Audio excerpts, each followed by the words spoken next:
करना है कि जब हम लोग पास्ता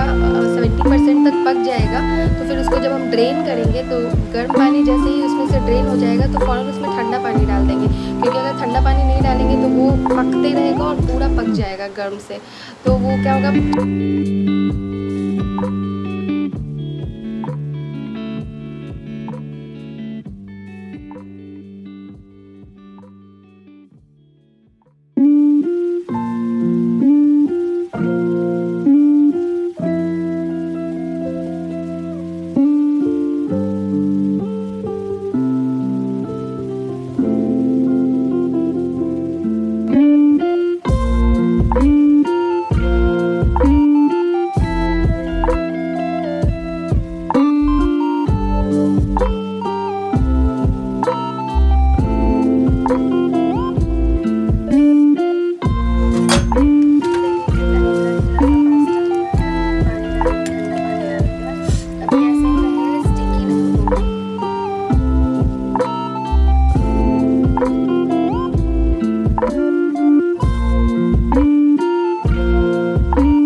जो टमाटर का प्यूरी था